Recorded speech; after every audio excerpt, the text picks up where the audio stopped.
लाडकी बहीण योजना महिलांसाठी सगळ्यात मोठा निर्णय. ई-केवायसी रद्द.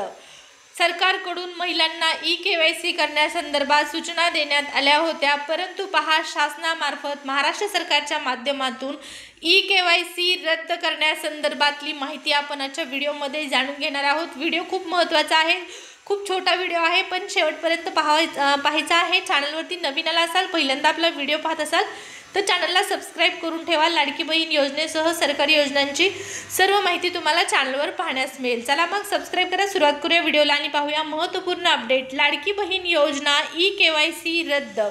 तुम्ही म्हणाल 18 तारखेला शासन निर्णय आला. शासन निर्णयानुसार ई-केवायसी बंधनकारक केलेली आहे. सरकारच्या माध्यमातून लाखो बहिणी ट्राय करत आहेत, काहींनी ई-केवायसी केली देखील आहे, परंतु पहा, लाडक्या बहिणींनो, तुम्ही पाहत असाल जे वेब पोर्टल सुरू करून देण्यात आलेलं आहे शासनाकडून योजनेचे केवायसी करण्यासाठी, त्या केवायसी मध्ये महिलांना प्रॉब्लेम निर्माण झालेले आहेत, त्यांची केवायसी पूर्ण होत नाही. अशातच बातमी आलेली आहे ई-केवायसी रद्द सरकारकडून. होय, ई-केवायसी रद्द करण्याची प्रक्रिया रद्द करण्यासंदर्भात माहिती आहे.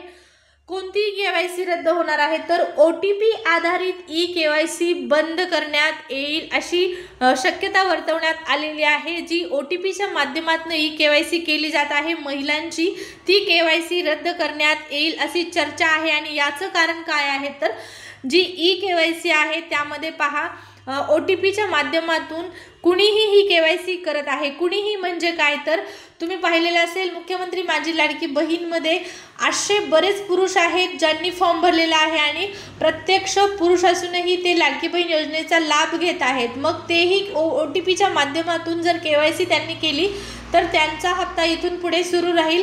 म्हणून शासन विचार करत आहे की जी OTPच्या माध्यमातून जी केवायसी प्रक्रिया सुरू झालेली आहे ही रद्द करण्यात येणार आहे आणि प्रत्यक्ष थंबच्या आधारे म्हणजेच लाडक्या बहिणींच्या अंगठ्याच्या आधारे केवायसी प्रक्रिया पूर्ण करण्यात येणार आहे. आता जी OTPच्या आधारे केवायसी केली जात आहे ही रद्द करण्याच्या चर्चा सुरू आहेत, बातम्या सुरू आहेत, परंतु आणखीन शासन निर्णय आलेला नाही.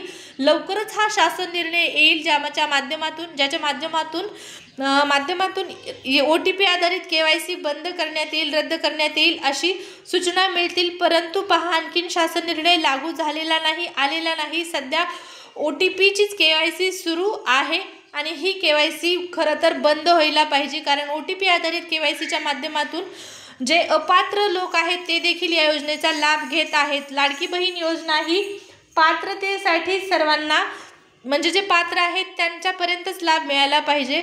त्यामुळे अपात्र महिलांचा हप्ता 100% बंद व्हायला पाहिजे आणि याच निर्णयाचा विचार करून थंब आधारित केवायसी करण्यासंदर्भात शासन विचार करत आहे.